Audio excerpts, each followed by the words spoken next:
Азыр эми бул сөздү айтсам, кээ бир адамдарга жакпашы мүмкүн. Кээ бир баягы кошоматчыларыбыз күн санап көбөйүп кетип атпайбы?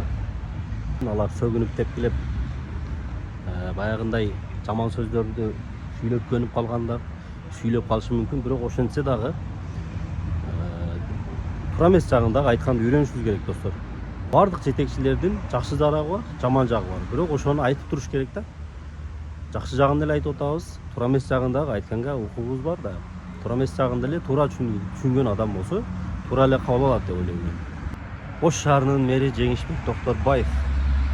Урматтуу мэр, сиздин жасаган иштериңиз бул Ош шаары үчүн чынында эле бул тарых жаралып атат. Себеп дегенде буга чейин экс мэрлер мындай иштерге эрки жеткен эмес. Сиздин эркиңиз бар экен, духуңуз бар экен. Чечкиндүү экенсиз, ошолорду жасап атасыз, ошолорду иштеп атасыз.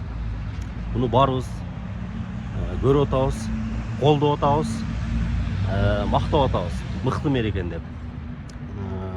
Азыр сиздин бул иштериңизди бир эле Ош шаары эмес, менимче бүтүндөй Кыргызстан көз салып карап турат. Керек болсо башка шаарлардагы үлгү алып атат десем жаңылышпасым керек.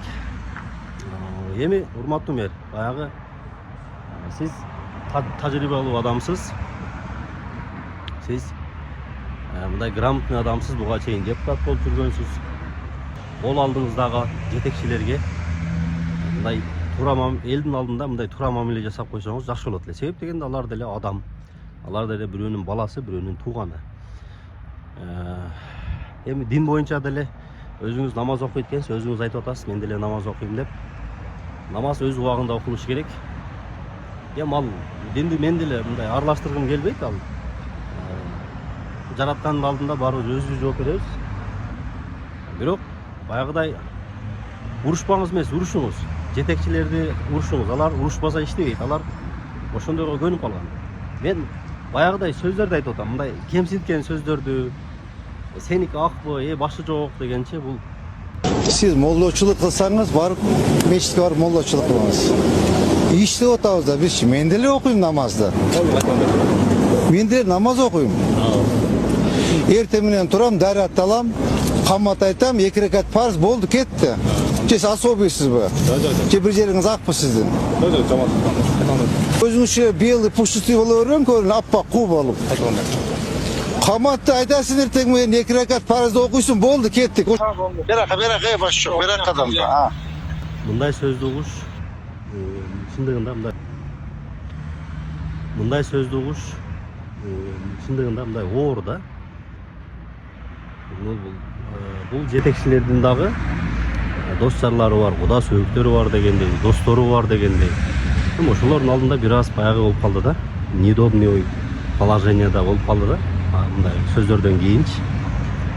Мен ойлойм, мен туура эмес депчи, баягы кол алдындагы адамдарга туура мамиле кылыш керек деп эсептейм да. Жетекчи башкаларга үлгү болуш керек депчи. Анан андай болбосо дагы баягы жаныңызда жүргөн пресс-служба деген ошол сиздин эле адамдарыңыз. Ошол пресс-службага айтыш керек. Жок эле дегенде ушундай немелерди, мен сүйлөгөн туура эмес жерлерди интернетке жайылтпагыла. Ошодон пиар кылбагыла. Бул туура эмес. Адамдын үстүнөн ушундай кылган туура эмес. Тем более кол алдындагы адамга депчи айтып койсоңуз болот эле. Эми бунун баары кеч болуп калды. Камеранын алдында сүйлөп ушундай эме болуп калдыңыз. Эми ушу камеранын алдында мүмкүн болсо мындай кичпейилдикке как жетекчи катары ошолордон кечирим сурап койсоңуз жакшы болот эле. Биз дагы туура кабыл алат элек дагы. Мындан кийин дагы ушу сиздин жакшы иштериңизди чагылдырып, жакшы чечимдериңизди элге жайылтып, биз деле ошо салым кошуп жүрө берели. Сизди дагы биз туура түшүнөбүз. Ош шаары өзүңүз айткандай бардак, өзүңүз айткандай грязный, көчөлөрдүн баарын көрүп атасыз. Мыйзамсыз курулуштардын баардыгын көрүп атасыз. Сизди дагы туура түшүнөбүз. Тынбай атасыз, иштеп атасыз. Эми ошол эмени эске алып, мен ушундай кызык алдырып койдум. Мындай бат-бат иштейин деп аракет кылган эмеге, мындай эмоцияга дейбизби, ошого берилип кетипмин деп койсоңуз, сиз тараптан бул кичпейилдикке жатат да.